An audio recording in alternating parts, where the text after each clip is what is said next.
कर्म प्रवाहेण तु चेतनस्य कर्म प्रवाहेण तु चेतनस्य सम्मग्नस्य संसार महार्णवे चिरम् उपर्यहो संसरतो वस्य सा कृपोद्भवत्येव हरेर्हेतुका। कर्म प्रवाहेण संसार महार्णवे चिरम मग्नस्य संसरतः अवशस्य चेतनस्य उपरि तु हरेः सा अहेतुका कृपा उद्भवति एव अहो। क्या प्यारी बात कह रहे हैं।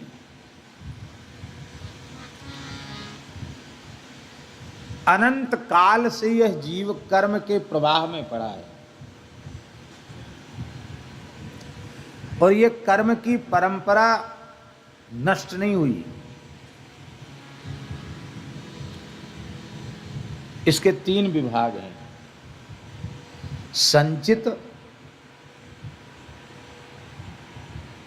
क्रियमाण और प्रारब्ध। ये 3 इसके भेद हैं।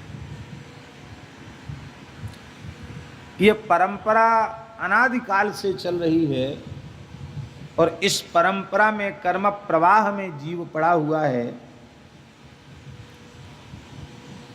ये बात इसलिए कही जा रही है कि कर्म किए बिना जीव रह नहीं सकता। रह सकता क्या? नहीं कश्चित क्षणमपि जातु तिष्ठत्य कर्मकृत। गीता जी में भगवान ने कहा एक क्षण भी कोई कर्म किए बिना रहेगा नहीं। हम बैठे हैं तो बैठना भी कर्म है, हम सो रहे हैं तो सोना भी कर्म है, हम सोच रहे हैं तो सोचना भी कर्म है।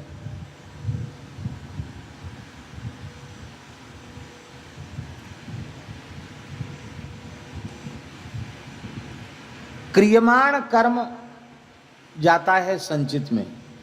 क्रियमाण जो हम आज कर रहे हैं शरीर से, वो जाता है संचित में, और संचित से जो इस जीवन में भोगने के लिए मिलता है उसको प्रारब्ध कहते हैं।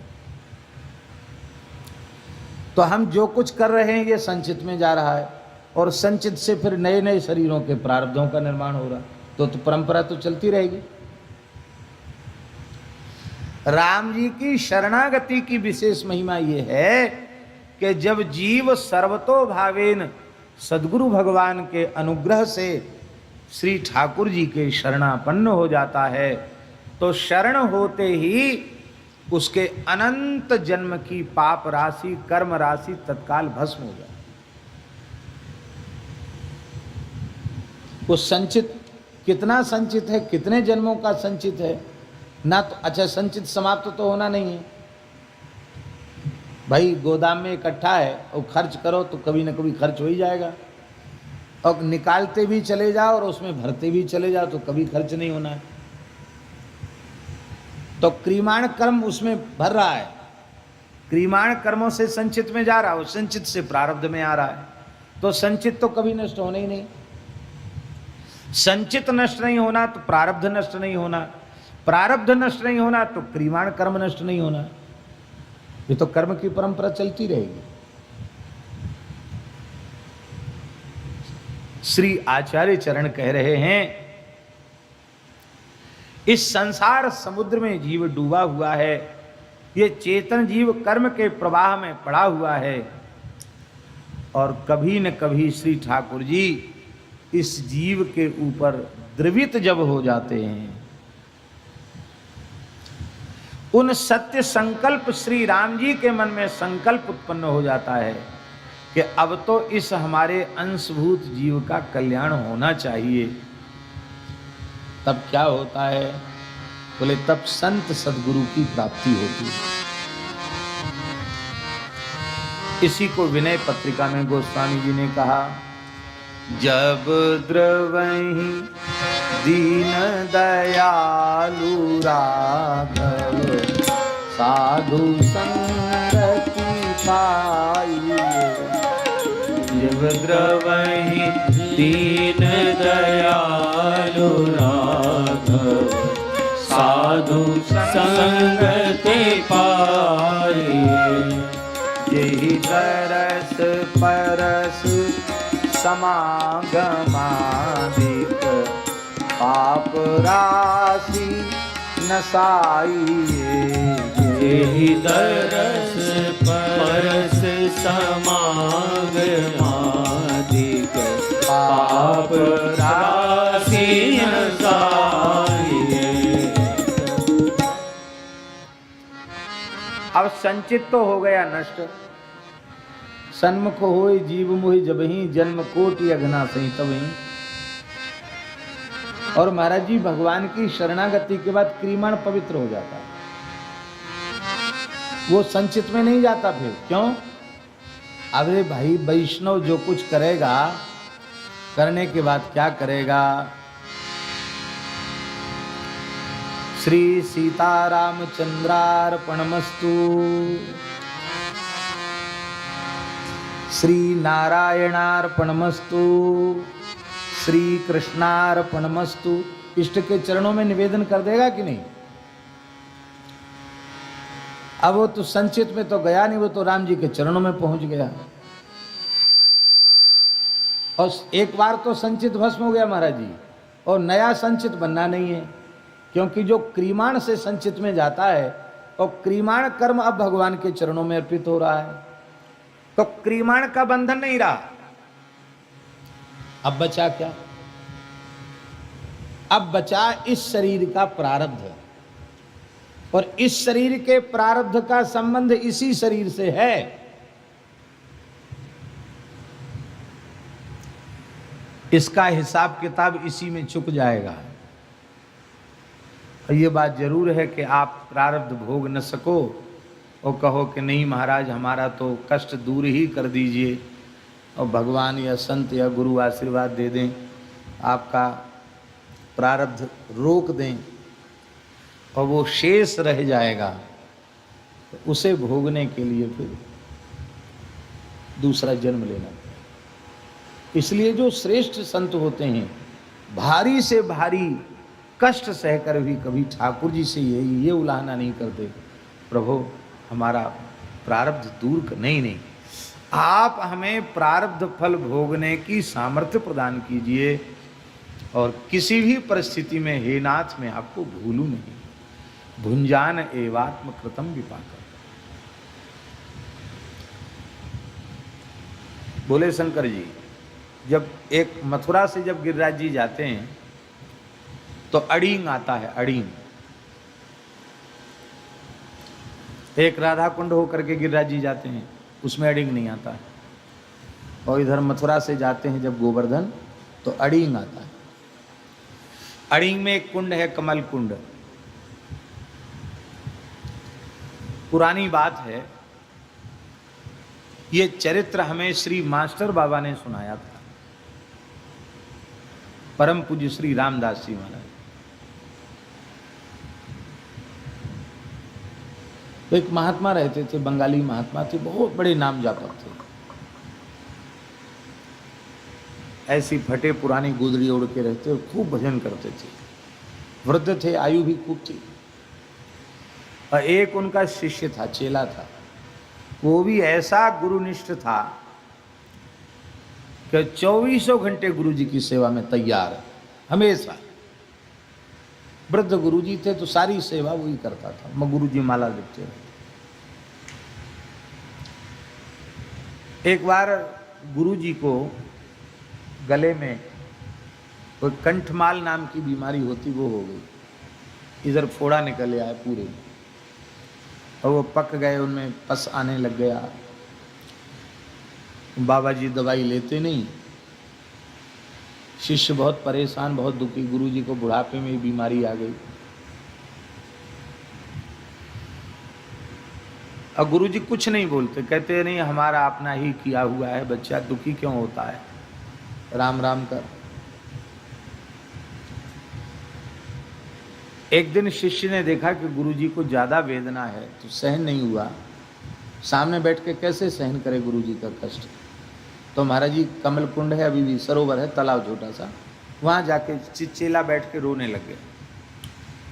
वो ठाकुर जी से प्रार्थना करने लगा कि हे ठाकुर जी, गुरु जी तो बचपन से ही ब्रज में आए हैं, बचपन के साधु बालकालीन संत हैं और जीवन भर भजन किया, ये बुढ़ापे में आपने कौन सी बीमारी उनको लाके पटक दी, आप कृपा करो महाराज, गुरु जी ठीक हो जाएं।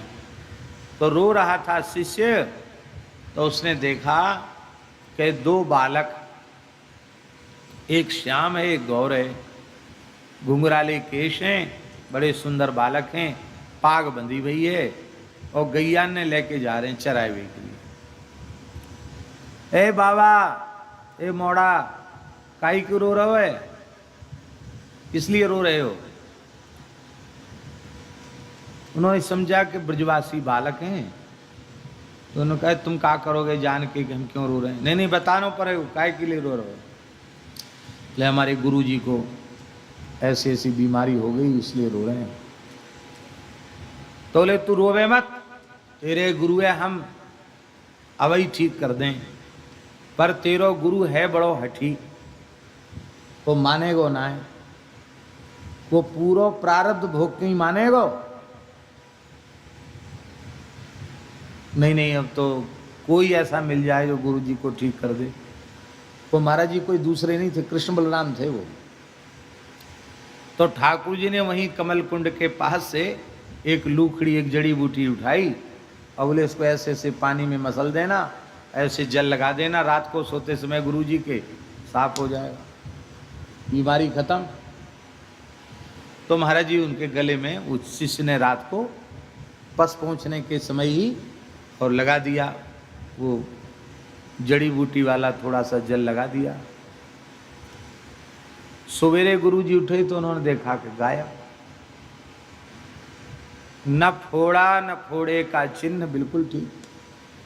तो जैसे किसी का कीमती कंठा खो जाए, वो परेशान हो जाए कि हमारी माला कहाँ चली गई, तो ऐसे ही वो कहने लगे, रे कहाँ गई भैया, कहाँ गई? चेला से पूछे, हमारा राम जी ने कंठा पहनाया था, वो कहाँ गया?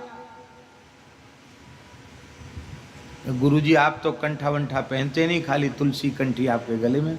नहीं नहीं, वो जो फोड़ा निकले थे, वो बीमारी कहाँ गई? सच्ची सच्ची बताओ। शिष्य ने कहा कि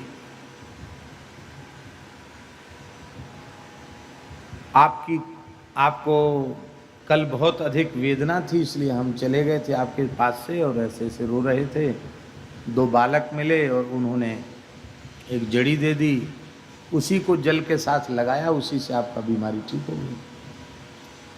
गुरुजी बहुत नाराज हो गए, बोले तुमने हमारा यह जन्म तो नष्ट ही कर दिया, अब जो हमारा इस शरीर का प्रारब्ध बचा है उसे भोगने के लिए हमको दोबारा संसार में आना पड़ेगा, किसी मैया के गर्भ में जाना पड़ेगा।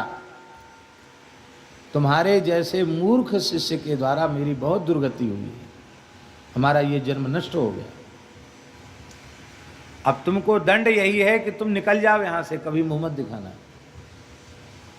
शिष्य रोने लग गया, बोले महाराज चाहे जो सजा दे दो, दंड दे दो, पर अपने से दूर मत करो, अपने चरणों से दूर मत करो, मैं आपके बिना रह नहीं सकता। प्रायश्चित बताओ। बोले प्रायश्चित यही है कि हमारा कंठा फिर से वापस दिलाओ, हमारी बीमारी फिर से हमारे पास आवे तो तुम रह सकते हो, नहीं नहीं रह सकते हो हमारे पास। अब शिष्य को निकाल दिया बेचारा, फिर चला गया। अब मन में और सोचे कि गुरुजी उठ तो पाते नहीं, चल पाते नहीं, सारा तो पराधीन है उनका जीवन, इतने वृद्ध हैं और हमको और हटा दिया, अब इनकी कौन देख रेख करेगा, कौन सेवा करेगा इनकी। बहुत दुखी हो गया, बहुत रोने लग गया कि प्रभु ये दुख हमसे, हम तो मर ही जाएं सो ही अच्छा। तब तक फिर भगवान कृष्ण बलराम गैया चराते हुए वहाँ से, ए बाबा अब काहे को रो रहे? तो फिर पूरी बात बताई उन्होंने। बोले हम तो कल ही कह रहे कि तेरो गुरु बहुत हठी है, मानेगो नहीं, फिर ते कंठा पहरेगो, अब बोल तेरी क्या इच्छा है? बोले हम गुरु जी को तो छोड़ नहीं सकते और शिष्य सेवा करना हमारा धर्म है। अब गुरु जी की आज्ञा है कि हमारा कंठा फिर से वापस दिलाओ। तो ठाकुर जी ने फिर एक लुकड़ी उठाई, फिर एक कमंडल के पानी में घोर के गुरु जी को लगा दो, कंठा वापस आ जाएगा। बोलो भक्तवत्सल भगवान की। कंठा वापस आते गुरु जी बड़े प्रसन्न हुए, बोले तुम रह सकते हो। देखो बच्चा, 3 महीने का तो प्रारब्ध कट गया, वो 3 महीने का और बकाया है, बस फिर ये अपने आप ही बीमारी चली जाएगी। लेकिन फिर हमें कर्म के अधीन होकर द्वारा संसार में नहीं आना पड़ेगा। राम जी की इच्छा से आए वो कोई बात नहीं, भगवान की लीला में उपस्थित हो में कोई बात नहीं, लेकिन कर्म के अधीन होकर हमें जन्म नहीं लेना। तो कितनी ऊंची बात है कि संचित भस्म हो गया और क्रीमाण संचित में जाना नहीं है, क्रीमाण भगवान के चरणों में अर्पित हो गया। कायेन वाचा मनसेन्द्रियैर्वा बुद्ध्यात्मना वानुसृत स्वभावात् करोत यद्यत सकलम परस्मै नारायणायेति समर्पयेत तत्। सब कुछ भगवान को अर्पित कर दिया। भगवत गीता में कहा तो है तो क्रीमाण का बंधन नहीं रहा, अब केवल प्रारब्ध तो है। हमें करना चाहिए। और हम सब लोगों ने अपना अपना प्रारब्ध तो भोग ही किसी लिया। का मान लो अपने राम जी 50 पूरा करके ऊपर चल रहे हैं, तो राम जी चाहे तो युगल मंत्र का जप लेकिन क्या पता है कि 50 साल करता रहूं। 5 क्षण की भी गारंटी कोई नहीं ले सकता। ले सकता है कोई? एक क्षण में कुछ से कुछ हो जाए, क्या कहोगे आप? तो इतना प्रारब्ध भगवत कृपा से हम लोगों ने भोग लिया है। 20 वर्ष का, 25 वर्ष का, 50 वर्ष का, 60 वर्ष का, 70 वर्ष का और इससे ज्यादा। अब इतना राम जी की दया से कट गया तो बचा खुचा भी राम जी की दया से कट जाएगा, पार लग जाएगा। इसलिए प्रारब्ध के क्षय की प्रार्थना भी भगवान से नहीं करनी। हे नाथ, इस देह के प्रारब्ध को इसी के साथ आप समाप्त कर दीजिए। ये आचार्य चरण श्री रामानंदाचार्य भगवान कह रहे हैं कि कर्म प्रवाहेण तु चेतनस्य सम्मग्नस्य, यह चेतन कर्म के प्रवाह में पड़ा हुआ है और कर्म के कारण ही संसार समुद्र में चिरम, चिरम माने पता नहीं कितने जन्मों से, कितने युगों से, कितने कल्पों से ये संसार सागर में पड़ा है। तो जब इसके ऊपर भगवान की अहेतुकी कृपा होती है तब इसको संत सद्गुरु की सन्निधि प्राप्त हो जाती है।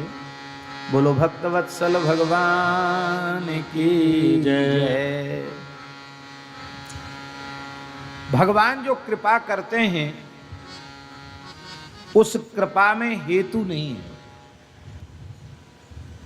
हेतु माने कारण, इसलिए भगवान को अकारण करुणा करुण कहा जाता है। बिना कारण के ही कृपा करने वाले, बिना कारण के ही करुणा करने वाले भगवान हैं। और महाराज जी, इन जीवों की पाप राशि और उस पाप राशि से जन्य दुखों को देख करके, उनके भयंकर कर्मों के भावी परिणामों को देख करके भगवान द्रवित हो जाते हैं। और जब द्रवित हो जाते हैं तो किसी न किसी संत को, सद्गुरु को अपने अनुग्रह से भगवान भेज देते हैं जीवन में। और इसके बाद फिर वह जब भगवत चर्चा श्रवण करता है, भगवान नाम श्रवण करता है और भगवान की लीला कथा का आश्रय लेता है, भगवान के नाम का आश्रय लेता है, तो उस जीव के उद्धार का जो पथ है वो प्रशस्त हो जाता है। हम सबके उद्धार का पथ प्रशस्त कर दिया भगवान ने, क्योंकि हम लोगों को राजमार्ग पकड़ा दिया। ये कथा कीर्तन का जो मार्ग है ना, भक्ति का जो मार्ग है, ये राजमार्ग है। इसमें कोई गड्ढा नहीं है, इसमें कोई दुर्घटना नहीं है। धावन निमील्यवा नेत्रे नस्खले न पते दिह। चाहे दौड़ कर चलो, चाहे धीरे धीरे चलो, चाहे आंख मूंद कर चलो और चाहे आंख खोल कर चलो, इसमें एक्सीडेंट नहीं है, दुर्घटना नहीं है, पतन नहीं है। क्योंकि टक्कर जो होती है महाराज जी, वो प्रायः आमने सामने की टक्कर बड़ी भयंकर होती है, भिड़ंत। अब राम जी के यहाँ जाने तक का रास्ता, तो वहाँ से लौट के आने का रास्ता तो है ही नहीं, वन वे है, जाने ही जाना है, लौट के नहीं आना है। तो सामने की टक्कर तो खत्म भाई। कई बार आगे पीछे चलने में भी टक्कर हो जाती है, हो जाती कि नहीं? पीछे वाली तेज चल रही, आगे वाली ने नेक ब्रेक लगाया, धड़ाम से टकरा गई गाड़ी, ऐसा भी हो जाता है। ये भी टक्कर यहां नहीं है। यहां से आप वृंदावन जाना चाहते हैं, ठीक है, और मान लो स्वतंत्र रोड बना दिया जाए यहां से वृंदावन के लिए, और कह दिया जाए कि इस रोड पर भोले शंकर जी ही जाएंगे, दूसरा कोई जा ही नहीं सकता, ये प्राइवेट उन्हीं का मार्ग है। अब पीछे से कोई आ नहीं रहा है, आगे से भी कोई आ नहीं रहा है, खाली रोड पड़ा है, आपके लिए ही है, सीधा सीधा है? तो टक्कर कहां से होगी? इसका आशय महाराज जी ये है कि भगवत प्राप्ति का मार्ग प्रत्येक शरणागत भक्त के लिए स्वतंत्र है, स्वतंत्र मार्ग है, भगवान ने स्वतंत्र बना दिया। इसलिए भक्ति स्वतंत्र सकल सुख का नहीं। भक्ति को किसी साधनांतर की अपेक्षा नहीं है, वो स्वतंत्र साधन है भगवान के चरणों तक पहुंचाने का।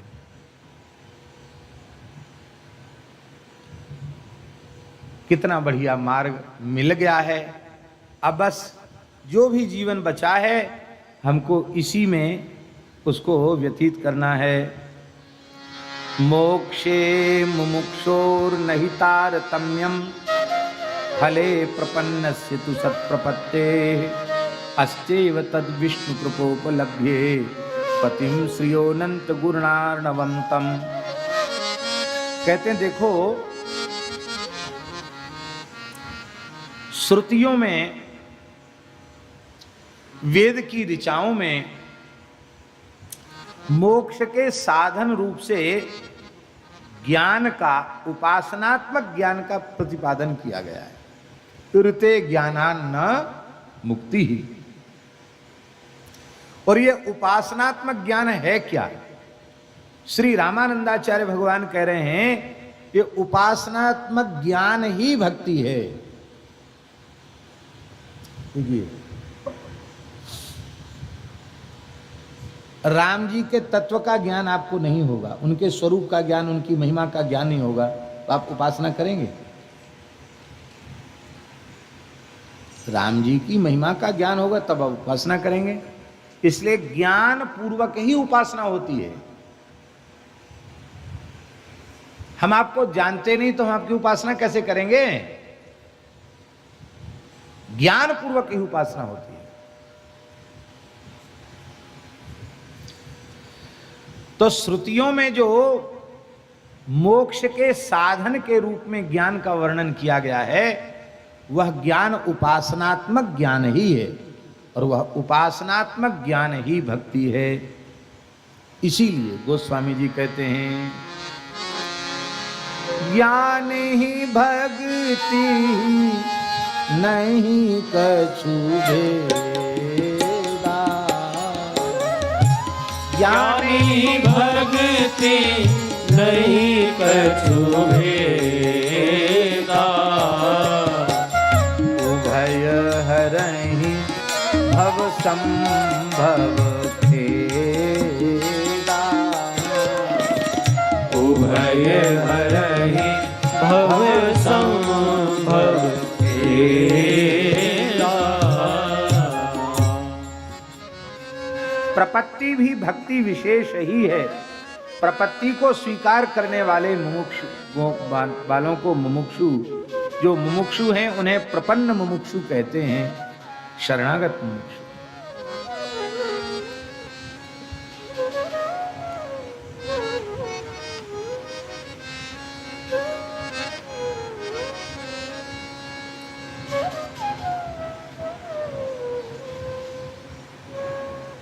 माध्व मत में द्वैत सिद्धांत में, माध्व मत में मोक्ष प्राप्ति में तारतम्य को स्वीकार किया गया है। मोक्ष में तारतम्य स्वीकार किया गया है, माने उनके अनुसार मुमुक्षुओं को प्राप्त होने वाला आनंदात्मक मोक्ष फल एक नहीं है, वह तारतम्य से युक्त है। और श्री रामानंदाचार्य जी महाराज को कह रहे हैं कि मुमुक्षु को जो मोक्ष रूप फल की प्राप्ति होती है उसमें तारतम्य नहीं है। क्यों नहीं है? क्योंकि शरणागत को स्वयं भगवान ही मोक्ष प्रदान कर रहे हैं। तो साक्षात ठाकुर जी संसार चक्र से छुड़ा रहे हैं, मोक्ष दे रहे हैं, उसमें तारतम्य की आवश्यकता क्या है? तारतम्य का अर्थ है अतिशय। जैसे किसी बुभुक्षु को, माने धर्म अर्थ काम रूप के अभिलाषी पुरुष को किसी फल की अपेक्षा कम होती है, किसी की अपेक्षा ज्यादा होती है, किंतु सभी मुक्तात्माओं में मोक्ष का फल समान ही होता है, उनमें तारतम्य होता नहीं है, क्योंकि मोक्ष साक्षात भगवान की कृपा के अधीन है। भवन्त्युपायांतर एव सर्वे स्वातंत्रतो मुक्ति पद प्रदास्ते सुकर्म संवेदन भक्ति योगा प्रपत्ति निष्ठै समनुष्ठितास्तु। शरणागति से प्रसन्न होकर भगवान प्रपन्न को अभीष्ट प्रदान करते हैं। उसे कर्मयोग, ज्ञान योग, भक्ति योग इन उपायों में कल्याण की कामना से प्रवृत्त नहीं होना पड़ता, अपितु ज्ञान योग, कर्मयोग, भक्ति योग स्वयं धन्य होने के लिए प्रपन्न के जीवन में अपने आप अवतरित हो जाते हैं, आ जाते हैं। प्रपत्ति की मोक्ष जनकता पर संदेह होने पर और वह कर्म याग आदि का अनुष्ठान करता है, कर्म योग का अनुष्ठान करता है, और प्रपत्ति में संदेह न हो तो, ध्यान से सुनो जो बात कह रहे हैं,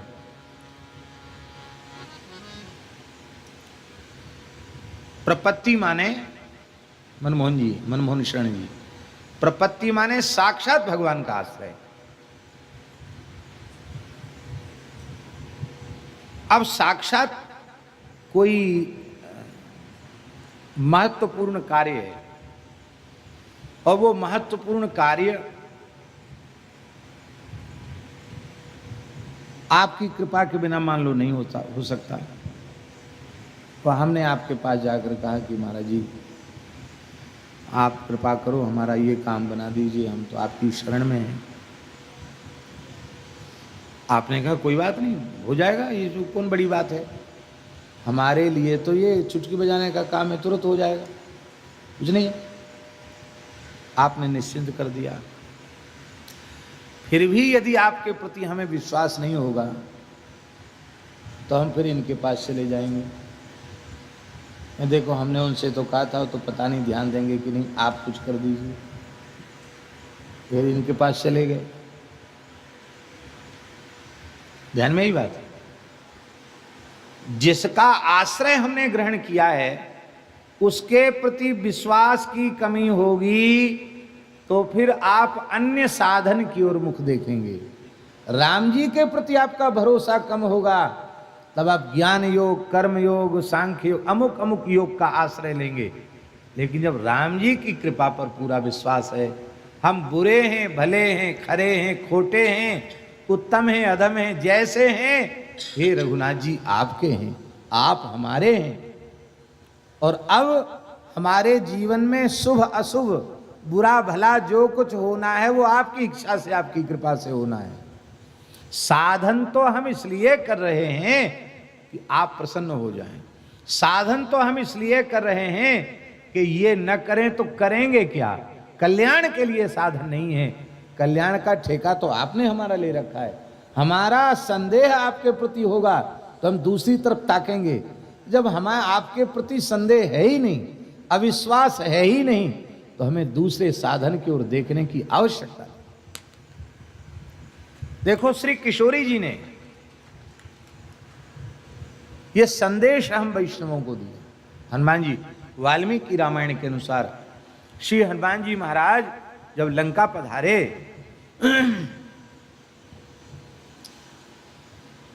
तो हनुमान जी ने किशोरी जी से कहा, माताजी पृष्ठ मारोह में देवी, हे देवी मेरी पीठ पर बैठ जाओ।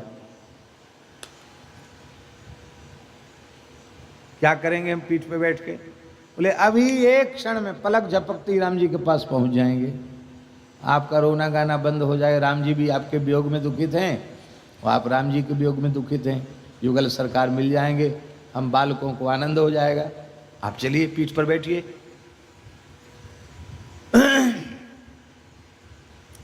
जानकी जी बोली कि जब तुम हमको पीठ पर ले चलने के लिए तैयारी करोगे और राक्षसों को पता चल जाए, वो लड़ने आ जाएंगे, तब क्या करोगे? तुम तो अकेले हो, तुम भी मारे जाओगे, हमारा भी प्राण संकट में डालोगे। हनुमान जी हंसने लगे, माता जी बहाना मत करो, ये एक रावण नहीं, नरावण सहस्रम में युद्धे प्रतिबल मवेद, हजारों रावण इकट्ठे होके आ जाएं तो हमारा बाल बांका नहीं कर सकते। तिनकर भय माता मोहि नाही, इन राक्षसों का भय हमको बिल्कुल नहीं है, आप पर आंच नहीं आने दूंगा और मसल डालूंगा राक्षसों को। हाँ, इसलिए ये संदेह मत करो कि राक्षस छीन ले जाएंगे, हमारे रहते हुए राक्षस देख नहीं सकते आपकी तरफ। तब किशोरी जी ने कहा, आप इतनी तेजी से ऊपर लेके उड़ोगे और मैं नीचे से समुद्र देखूंगी, डर के मारे गिर जाऊंगी, और गिर जाऊंगी तो यादसाम अन्नम उत्तमम, ये बड़े बड़े मगर घड़ियाल हमको आहार बना लेंगे, आपका उद्यम व्यर्थ हो जाएगा। हनुमान जी बोले ये भी संभव नहीं है, मैं इतने संभाल कर अपनी माता जी को लेके जाऊंगा कि आप नीचे नहीं गिर पाएंगे। दो तर्क थे किशोरी जी के, दोनों हनुमान जी ने खंडन कर दिए। तब किशोरी जी बोली कि देखो हनुमान, तुम तो समझते हो धर्म के मर्म को, रावण मुझे बलपूर्वक हरण करके ले गया, मैं पराधीन थी, पर मैं स्वेच्छा से किसी पुरुष के प्रस्ताव को स्वीकार करूं कि वो हमको उठा के ले जाए, इसमें हमारे धर्मनाश की, धर्मलोप की आशंका है। हनुमान जी बोले बहाने मत करो माता जी, माँ को कोई कष्ट होता है तो माँ का बालक उसको गोद में लेके हॉस्पिटल ले जाता कि नहीं ले जाता? बोलो।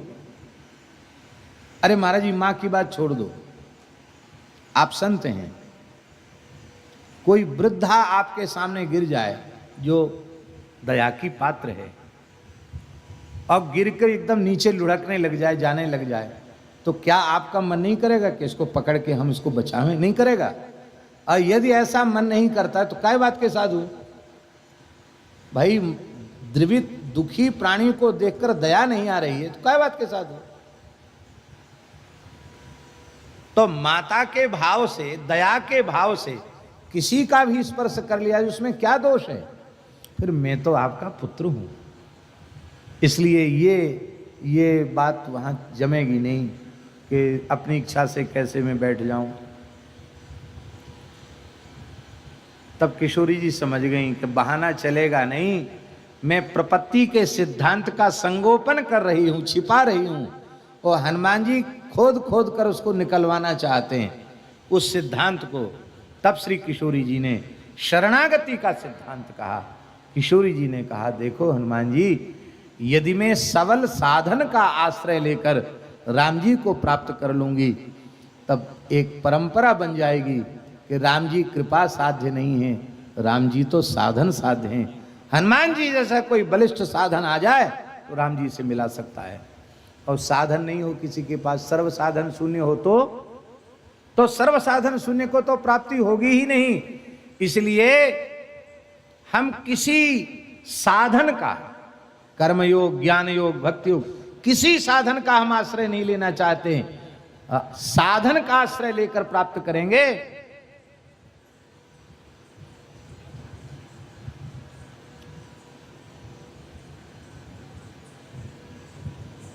वैसे ठीक है यहाँ आप ले आते हैं, लेकिन इसकी आवश्यकता वस्तुतः है नहीं।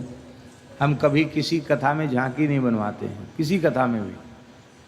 लेकिन चलो जैसी भगवान की इच्छा।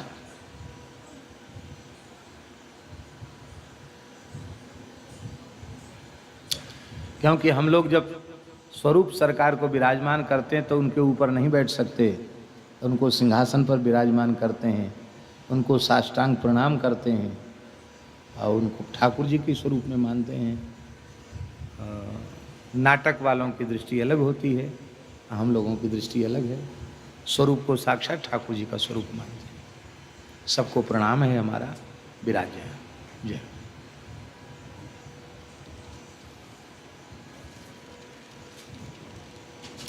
क्या कह रहे थे, हम तो भूल ही गई बात है। हाँ, साधनांतर की अपेक्षा नहीं। किशोरी जी ने कहा हम साधन का आश्रय लेंगे तो प्रभु साधन साध्य हो जाएंगे। साधन तो कालक्षेप है शरणागत का। आप साधन करते हैं, मान लो राम राम नहीं करेंगे तो क्या करेंगे? राम राम नहीं करेंगे तो रेडियो सुनेंगे, टीवी देखेंगे, अखबार पढ़ेंगे, उपन्यास पढ़ेंगे। तो क्या ऐसा शरणागत का जीवन होना चाहिए? इसलिए ये जो हम लोग करते हैं, सवेरे जल्दी उठना, स्नान ध्यान करना, स्वरूप धारण करना, गुरु मंत्र का जप करना, हवन करना, ये सब ये नहीं करेंगे तो क्या करेंगे? और देख लो जो साधक साधन में जिनकी प्रवृत्ति नहीं है वो कितना समय बर्बाद करते हैं, उनको देख लो आप। सारा समय उनका नष्ट हो जाता है। पर वो साधन केवल प्रभु की प्रसन्नता के लिए है, अपने किसी संकल्प की पूर्ति के लिए नहीं है। तो किशोरी जी का वचन है, किशोरी जी ने कहा, हे हनुमान माम नयेद यदि काकुत्सा तत्तस्य सदृशम भवेत्। मैं आपका आश्रय लेकर और राम जी तक पहुंचूं ये ठीक नहीं है। राम जी स्वयं चलकर मेरे पास आवें। ज्ञान योग, कर्म योग, भक्ति योग ये जीव को लेकर भगवान तक पहुंचता है, और शरणागति भगवान को लाकर जीव के सामने खड़ा कर देती है। तत्तस्य सदृशम भवेत्, उसमें राम जी की कीर्ति होगी कि देखो जानकी जी तो ऐसी अवस्था में थी, राम जी ने खुद आकर जानकी जी को अंगीकार किया। ये है शरणागति का सिद्धांत।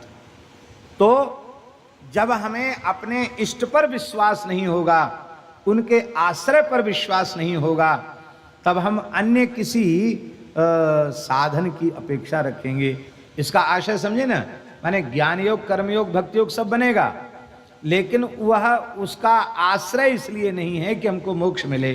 कल्याण मोक्ष जो कुछ है वो राम जी की कृपा से होगा, आश्रय भगवान का है, और ये जो साधन है ये हमारा कालक्षेप है। इस पद्धति से हमें कालक्षेप करना है। कैसा? शरणागति जो है वो है क्या? शरणागति के बारे में लिखा है, अन्याश्रयेण प्रपत्तिर्बाधिता भवति। भगवान का आश्रय छोड़कर आपने किसी दूसरे का आश्रय वाणी मात्र से भी ले लिया तो बस वहीं शरणागति शिथिल पड़ जाएगी। कैसे? मेघनाद ने हनुमान जी को ब्रह्मास्त्र से बांध दिया। अब वो तो मंत्रात्मक बंधन था महाराज जी, पतला सा सुनहला सूत्र था, उससे हनुमान जी बंधे थे। और थक गया था मेघनाद युद्ध में, वो थोड़ा लेट गया, विश्राम करने लग गया बगीचे में। तब तक राक्षस सोचने लगे, अरे बोले बंदर बहुत विकट है, बहुत ताकतवर है, ये इतनी पतली रस्सी तोड़ने में उसको कितना समय लगेगा, फट से चटपट तोड़ देगा, फिर मार मार तमाचा हमारी हालत बिगाड़ेगा, इसलिए इसको इतने मजबूत रस्सा से बांधो कि ये छूट ना पावे। तो मोटा सन का रस्सा ले आए राक्षस, तो हनुमान जी को खूब कस के बांधे। अब हनुमान जी बड़े प्रसन्न हो रहे कि राम जी आपने बहुत अच्छा किया। क्यों? ब्रह्मास्त्र का बंधन तो मुक्त होता नहीं किसी भी प्रकार से, पर दूसरा बंधन आते ब्रह्मास्त्र अंतर्धान हो जाएगा। तो जैसी रस्सा का स्पर्श हुआ, वो पतली सी जो मंत्रात्मक ब्रह्मास्त्र का बंधन था वो लुप्त हो गया। और राक्षसों ने कोई परवाह नहीं कि वो कहाँ चली गई रस्सी, अब तो मोटा रस्सा से जकड़ दिया है, बांध दिया, अब ये कहाँ जाएगा बंदर। अब आया मेघनाथ, उसने देखा अरे ब्रह्मास्त्र कहाँ गया। अरे बोले वो पतली सी रस्सी थी, पता नहीं कहाँ चली गई, अब हमने मोटा रस्सा से बांधा है। अरे मूर्खो, तुमने हमारे किए कराए पे पानी फेर दिया। ये चाहे जो कुछ कर लेता, ये प्रबल पराक्रमी बानर, पर उस बंधन को काट नहीं सकता था, लेकिन तुमने उसे नष्ट कर दिया। अब दोबारा हम उसका प्रयोग नहीं कर सकते, हमारे पास दोबारा प्रयोग करने की सामर्थ्य नहीं है, और तुमने हमारा किया कराया सब गुड़ गोबर कर दिया। क्योंकि ब्रह्मास्त्र दूसरे अस्त्र का बंधन सहन नहीं करता। और हनुमान जी इतने सामर्थ्यवान हैं, वाल्मीकि में लिखा है सर्वेशाम ब्रह्मदंडानाम ह्यवय संबुना कृता। भगवान शिव ने हनुमान जी को जन्म के समय कहा है कि जितने भी ब्रह्मदंड हैं वो ब्रह्मदंड से कोई नहीं बचेगा, पर हनुमान जी तुम्हें ब्रह्मदंड का प्रभाव भी नहीं होगा, बस तुम चाह लो भीतर से। इसलिए हनुमान जी के बारे में ये लिखा है कि ब्रह्म अस्त्र करि साधा कपि मन कीन विचार, जो न ब्रह्म सर मानि हो तो महिमा मिटे अपार। इसलिए ब्रह्मास्त्र को आदर देने के लिए हनुमान जी ने स्वीकार कर लिया। मान लो वो कह देते नहीं हमको स्वीकार है, तो मेघनाथ का बाप भी उनको बंधन में नहीं डाल सकता। तो जैसे शरणागति, जैसे ब्रह्मास्त्र दूसरे अस्त्र का बंधन सहन नहीं करता, ऐसे ही शरणागति भी दूसरे का आश्रय सहन करती नहीं है। इसलिए शरणागत को भगवान के आश्रय को छोड़कर किसी का आश्रय नहीं लेना। बोले गुरु जी का आश्रय और संतों का आश्रय, ये अन्य आश्रय नहीं है, क्योंकि संत सदगुरु का आश्रय भगवद आश्रय को पुष्ट करने वाला है। शरणागति पुष्ट कैसे होगी? संतों की, गुरुजनों की कृपा से ही शरणागति का भाव पुष्ट होगा। इसलिए संतों की शरणागति, गुरुजनों की शरणागति वो अन्य की नहीं है, वो विक्षेपक नहीं है, वो केवल कृपा, वो भगवान की शरणागति की भावना को पुष्ट करने वाली। बोलो भक्तवत्सल भगवान की जय। तो भगवान स्वयं ही जब हमारे कल्याण का निश्चय कर चुके हैं, वो ये कह चुके हैं सकृत एव प्रपन्नाय तवास्मीति च याचते अभयम सर्वभूतेभ्यो ददाम्ये तद्व्रतम मम। प्राणी मात्र से मैं अभय कर देता हूं, जो एक बार मेरी शरण में आकर के कह देता है कि हे नाथ, हे मेरे नाथ, मैं आपका हूं, आपकी शरण में हूं, आप मेरी रक्षा कीजिए। और एक श्लोक आगे आएगा, और उस श्लोक की जब आएगा तभी हम चर्चा करेंगे। वो अत्यंत प्रसिद्ध है, जिसमें आचार्य चरण ने स्पष्ट शब्दों में कहा है कि सब ज्ञान योग, कर्म योग, भक्ति योग के भी अधिकारी नहीं है, किंतु भगवत शरणागति के सभी जीव अधिकारी हैं। सर्वे प्रपत्तेर अधिकारिण सदा, सभी जीव भगवत शरणागति के अधिकारी हैं। उसमें किसी कुल की अपेक्षा नहीं है, किसी योग्यता की अपेक्षा नहीं है, किसी शरीर की अपेक्षा नहीं है कि स्त्री शरीर है कि पुरुष शरीर है, ब्राह्मण है कि अमुक है कि तमुक है। जो भी जीव भगवान की, अरे बंदर भालुओं को भगवान ने शरण में ले लिया, तो मनुष्य को भगवान क्यों अंगीकार नहीं करेंगे? बोलो भक्तवत्सल भगवान की जय। इन्हीं शब्दों के साथ यह जो नित्य चर्चा चल रही थी उसको हम पूर्ण करते हैं, और अब संक्षिप्त रीत्या ही हम आगे की चर्चा करेंगे।